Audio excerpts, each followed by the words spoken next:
본인도 설계사 말을 믿는 것보다 어느 정도 기본적으로 고지사항이나 고지 위반 이런 거 제대로 공부하셔가지고 제대로 숙지해서 나중에 보험금을 쉽게 깔끔하게 받을 수 있는 그날까지 가입보단 사후관리 보험왕입니다. 자, 안녕하세요. 저 보험왕입니다. 반갑습니다. 돈이 되고 살이 되고 피가 되는 정보 많이 얻어가시고요. 선물은 정중히 사양하고요. 구독, 좋아요, 알람 설정만 한 번씩만 부탁 말씀드릴게요. 자, 오늘은 재가급여, 복합재가급여 12월달에 하나생명 또 신한생명 없어지면서 불티나게 정말 많은 사람들이 가입을 했는데요. 그럼에도 불구하고 아직 가입을 안 하신 분, 못 하신 분들도 있고 12월달에 상품이 없어진다고 하니까 고지 위반하고 그리고 내가 정말로 2년 이내 혹은 5년 이내에 병원에 갔음에도 불구하고 기억이 안 나서 혹은 내가 치료 목적이 아닌 예방 목적으로 치매 예방약을 처방을 받았는데 나는 당연히 예방 차원에서 먹는 거라고 생각했는데 알고 봤더니 병원에서 처방을 해줬다. 병원에서 처방을 해줬다는 건 말 그대로 예방 목적이 아닌 치료 목적으로 처방을 받은 거예요. 비록 예방약, 치매 건강제, 예방약, 보조식품 여러 가지 홈쇼핑에서 내가 일반적으로 구입했으면 그건 고지사항에 포함이 안 돼요. 근데 병원에서 한번 먹어보라고 해서 이거는 치매 치료제가 아니고 치매를 예방하는 약이기 때문에 치매 영양제 제가 처방해 드릴게요. 이렇게 받는 순간 이거는 치매 환자로 낙인시켜서 의료보험 적용이 받았을 거예요. 의료보험 적용은 말 그대로 치료 목적인 경우에만 의료보험 적용이 되거든요. 조금이라도 치매기가 있기 때문에 치매 예방약, 치매 보조식품을 처방을 받은 겁니다. 그럼 나중에 고지하게 되면 어떻게 되냐? 가입할 때 여러 가지 서류를 많이 띄어서 심사를 넣고 가입을 해야 되는데요. 거의 대부분 탈락이 돼요. 하지만 치매 예방 영양제도 가입이 되는 경우가 있어요. 근데 심사를 안 넣고 이건 내가 보조식품으로 오해해서 이거는 내가 치매 치료제인데 의사가 이건 예방약이라고 해서 예방약으로 내가 복용을 했는데 고지를 안 했어. 그럼 나중에 보험금 청구할 때 정말 큰일 납니다. 고지 위반이에요. 납입한 보험료도 환급 못 받고요. 나중에 보험금 청구해서 내가 장기요양 등급받고 매월 생활비를 100만원, 200만원씩 받는다고 생각해서 너무 기분 좋은데 알고 봤더니 고지 위반으로 보험금을 못 준대요. 이런 경우가 매우 많이 있다는 겁니다. 약국이나 아니면은 약국에서 혹은 내 홈쇼핑에서 내 돈 주고 산 게 아니고 병원에 들려서 병원에 처방전을 받고 무조건 오메가3, 비타민C, 비타민 D 아니면 그 외에 여러 가지 나는 예방 차원에서 먹은 건데 그런데 의료보험 적용을 받으려면 혹은 병원 차트에 보면 이분은 어떠한 원인 때문에 이러한 약을 복용을 해야 돼 라고 치료 목적으로 써 있다는 거죠. 결론은 고지 위반이에요. 보상 못 받습니다. 처방을 받았다는 거 말 그대로 당신이 이 약을 먹고 치료를 받기 위해서 하는 거기 때문에 치료 목적이에요. 고지사항에 포함이 된다는 거죠. 예방 차원은 내가 그냥 홈쇼핑이든 약국 가서 사 먹는 게 예방 차원이에요. 고지를 웬만하면 고지사항은 보수적으로 볼 필요가 있어요. 왜? 나중에 보험금 청구할 때 매우 중요하게 연결고리가 있기 때문에 무조건 고지는 제대로 하고 가입을 하자. 고지사항은 매우 중요해요. 고지사항은 제가 간단히 설명해 드리도록 할게요. 3개월 이내에 치매나 알츠하이머, 파킨스, 뇌졸중, 그 다음에 외산성 뇌손상. 외산성 뇌손상은 S코드예요. 상위 코드가 S코드고 그래서 외산성 뇌손상은 뇌출혈이라고 생각하시면 될 것 같고요. 기억상실, 인지능력상실, 노령으로 인한 정신장애죠. 아니면 언어장애, 행동장애, 마비증상 이런 걸로 질병 확정진단이나 의심소견, 치료, 입원, 수술, 투약은 모두 다 고지사항이에요. 3개월 이내에. 어쨌든 간에 3개월 이내에 머리 쪽만 갔으면 고지사항에 포함이 된다는 겁니다. 두 번째예요.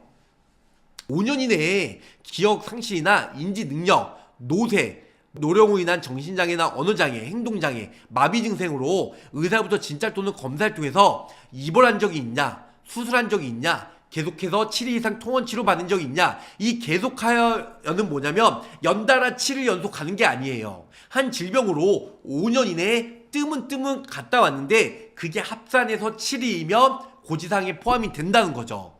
계속하여 30일 이상 약복용, 위나 대장 내시경하고 위궤양 약복용 하잖아요. 거의 다 30일치 약을 처방받아요. 29일치면은 고지사항에 포함이 안 돼요. 30일. 근데 병원에서도 거의 30일치를 약 처방을 해주죠. 5년 이내에 5대 질병. 5대 질병은 뭐냐면요. 뇌졸중이나 뇌졸중 안에 뇌출혈과 뇌경색 있잖아요. 뇌졸중, 그리고 치매, 알츠하이머, 파킨슨, 외산성 뇌손상 이 5가지로 인해서 질병 확정 진단이나 치료나 입원이나 수술이나 투약이나 이런 부분 고지하게 되면 무조건 거절이에요. 물론 이런 질병인데 고지 위반하면 당연히 보험금 못 받겠죠. 이런 부분들은 무조건 고지사항에 포함이 된다. 네 번째, 노인 장기요양 보험에 의한 장기요양 수급자나 내가 65세 넘었거나 노인성 질환으로 장기요양 수급자예요. 당연히 이 부분들 수급자는 가입이 안 되죠. 가입하고 90일 넘어서 장기요양 등급 신청해야 되지 현재 장기요양 수급자는 보험 가입이 아예 안 됩니다. 현재 인정 심의 중입니까? 현재 심의 중인 사람도 가입이 안 돼요. 이 5번 때문에 많은 분들이 저번 달에 저희 보호방팀은 보수적으로 보기 때문에 고지를 제대로 해서 가입을 했는데요. 다른 설계사한테 아니면 다른 채널에 다른 블로그, 카페, 유튜브, SNS를 통해서 보험 가입을 급하게 하셨던 분들 1월 1일부터 초부터 지금까지 급하게 전화 와서 청약 철회 기간이 이제 며칠 안 남았기 때문에 이거를 유지해야 될까요? 철회해야 될까요? 이거 고지 위반인가요? 고지 위반 아닌가요? 물어보는 사람들이 정말 많이 있어요. 2년 이내에 무조건 입원했으면 모든 질병, 모든 상해로 입원했으면 고지사항에 포함이 되고요. 모든 질병, 모든 상해로 수술했으면 고지사항에 포함이 돼요. 그리고 7일 이상, 2년 이내에 7일 이상 통원 치료했으면 고지사항에 포함이 돼요. 만약에 2년이 넘었다, 그건 고지사항에 포함이 안 되죠. 원리 원칙대로만 고지하고 가입하면 돼요. 그렇기 때문에 계속하여 7일 이상, 그래서 계속해서 7일 이상은 고지 위반에 포함이 되기 때문에 7일 이상, 2년 이내에 7일 이상 통원 치료한 건 무조건 고지하고 가입을 해야 된다는 겁니다. 맨 마지막, 계속하여 30일 이상 약 복용. 말 그대로죠. 30일 약 처방을 받았어. 2년 이내에 고지사항에 포함이 되고요. 2년이 넘었으면 고지사항에는 포함이 안 된다는 겁니다. 이 5번 때문에 많은 분들이 거절되는 경우, 그리고 훈구생명은 2년 이내에 입원 수술, 7일 이상 통원 치료, 30일 이상 약 복용을 하지만 다른 보험사들은 다 5년 이내예요. 유병자 간편 355 때문에. 근데 5년 이내에 입원이나 수술 치료했는데 고지 위반하고 가입했대요. 고지 위반하고 가입했는데 그 설계사가 더 웃겨. 언니 아직 55세니까 60세니까 바로 장기요양 등급 신청할 거 아니잖아. 65세가 돼야 장기요양 신청이 가능하거든. 앞으로 5년 뒤 혹은 10년 뒤에 신청할 거기 때문에 그때 신청하면 고지 의무는 5년만 보고 건강보험공단은 5년치만 보기 때문에 고지 위반하고 가입해도 전혀 상관없어. 왜냐면 나중에 보험회사가 조사가 나와도 5년 이내에 건강보험공단에 있는 자료는 5년 이내의 내용밖에 없기 때문에 고지 위반해도 보험회사가 알 수가 없기 때문에 고지 위반하고 가입해도 전혀 문제가 없어. 언니 내가 한 달치 보험료 내줄 테니까 나한테 가입해. 이렇게 말도 안 되게 가입한 사람들이 많이 있다는 거죠. 보험회사는 둘자 호구가 아니에요. 보험회사가 얼마나 정말 보험금 안 주려고 진짜 진상을 피는데 고지 의무 매우 중요하다는 거죠. 조금이라도 발 뻗고 못 주무신 분들을 위해서 고지 의무, 고지 위반은 매우 보수적으로 볼 필요가 있다. 이런 부분들 기본적으로 제가 알려드리니까 기본적으로 이거는 고지 위반 하신 분들은 무조건 철회하고 다시 원리원칙적으로 가입하시고요. 혹여나 이게 5년 뒤 10년 뒤에는 보험회사가 모르지 않냐 알 수가 있습니다. 매월 100만원 받으면요 1년이면 1200, 10년이면 1억 2천, 20년이면 2억 4천, 30년이면 3억 6천이에요.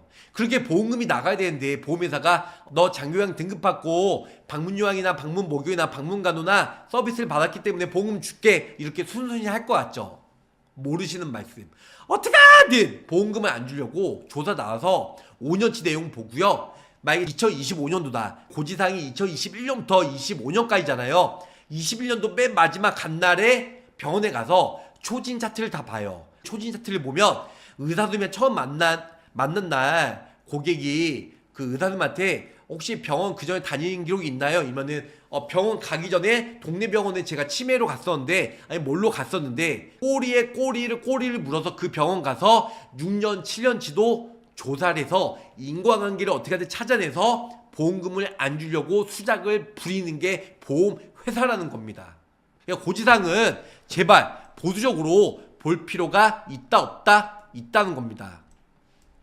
복합재가 급여 26년 1월 달에 KDB, 한화생명, 흥국생명, 그리고 흥국화재, 농협손해보험, 미래세 딱 이 6군데만 복합재가가 있고요. 나머지 보험회사도 있긴 있지만 비싼 재가급여가 있어요. 그래서 재가급여 한 상품 가입하는 것보다 복합재가급여 2개, 3개 가입하는 게 가성비 측면에서 매우 좋기 때문에 KDB생명은 100만원까지 나오고 나머지는 80만원, 손해보험도 복합재가 나왔지만 거의 70만원밖에 가입이 안 돼요.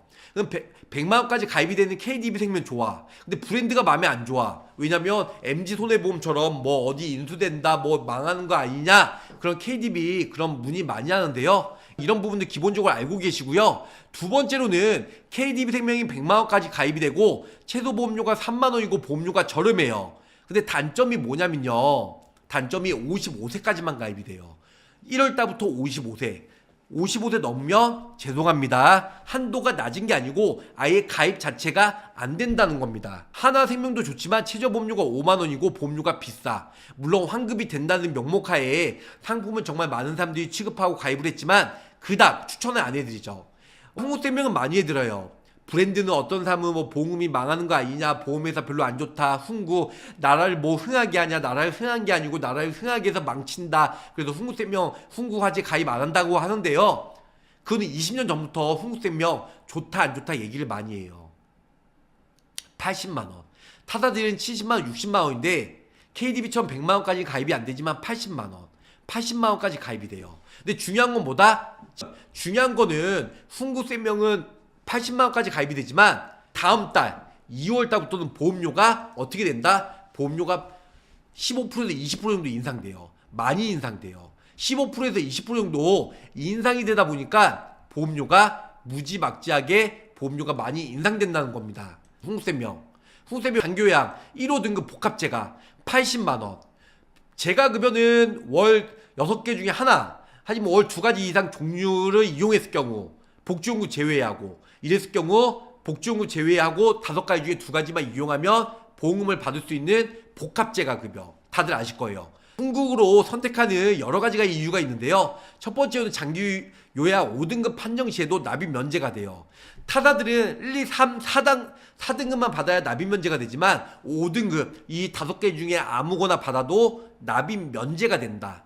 두 번째, 부부 동시에 가입하며 5% 할인이 되고요. 세 번째는 저해지용 환급률도 매우 우수하고 환급률 대비 보험료도 흥국생명의 보험료가 정말 저렴해요. 근데 아쉬운 부분은 26년 2월달 다음 달부터는 보장은 80만원 그대로지만 보험료가 15%에서 20% 정도 인상이 된다고 하니까 흥국생명 그 전에 미리미리 준비하시면 좋을 것 같아요. 자, 그리고 흥국화재 농협손해보험도 1월달에 출시가 되었지만 흥국화재는 작년에 출시가 되었고요. 손해보험은 70만원까지만 가입이 되고 최저보험료가 2만원. 하지만 보험료가 싸진 않아요. 28,000원, 26,000원이지만 뭐 30년 납으로 해서. 근데 인수심사가 까다롭다. 근데 보험료는 저렴한 편이에요. 그 미래세 또 출시가 되었지만 한도가 많이 낮고요. 제가 이 중에서 가입한다고 하면 흥국생명 1순위 55세 전이라면 KDB 2순위 55세 이후로는 KDB는 아예 가입이 안 되니까 3순위는 농협손해보험 4순위는 흥국화재 5순위는 좀 비싼 한화생명 6순위는 한도가 작지만 그래도 가성비 괜찮은 미래세 이런 쪽으로 순서의 가성비, 보장 한도, 납입 면제, 인수 조건 이런 거를 따져서 흥국생명 1위, 2위 KDB 55세 전이라면 55세 이후라면 가입이 아예 안 된다는 거. 농손이나 흥국화재나 미래세 이런 쪽으로 한화생명도 좋지만 보험료가 비싸다 이런 부분들 기본적으로 알고 계시면 좋으실 것 같습니다. 고지반하고 아니면 치매 영양제, 치매 예방약이라고 해서 나는 예방 차원에서 복용해서 고지반하고 가입하는 사람들 정말 많습니다. 보험은요, 납입하는 것도 중요하고 유지하는 것도 중요하지만 제대로 고지해서 나중에 그 계약자의 권리를 찾기 위해서 매월 그리고 보험금 제대로 받을 수 있는 이게 매우 중요하기 때문에 고지사항은 편택 아닌 필수로 가입하시는 것을 추천해드려요. 고지반에서 가입하는 사람들 저한테 전화 많이 오는데요. 본인도 설계사 말을 믿는 것보다 어느 정도 기본적으로 고지사항이나 고지 위반 이런 거 제대로 공부하셔가지고 제대로 숙지해서 나중에 보험금을 쉽게 깔끔하게 받을 수 있는 그날까지 고지를 제대로 해서 가입하시고 고지 위반했으면 철회하시고 이번 달 다시 가입하시길 바라겠습니다. 가입보다는 사후 보상관리 초심을 잃지 않고요. 열심히 일하는 보호망이 되도록 노력할게요. 끝까지 시청해주셔서 감사 사랑합니다. 안녕히 계세요. 구독, 좋아요, 알림 설정으로 보호망의 최신 정보를 빠르게 확인해보세요.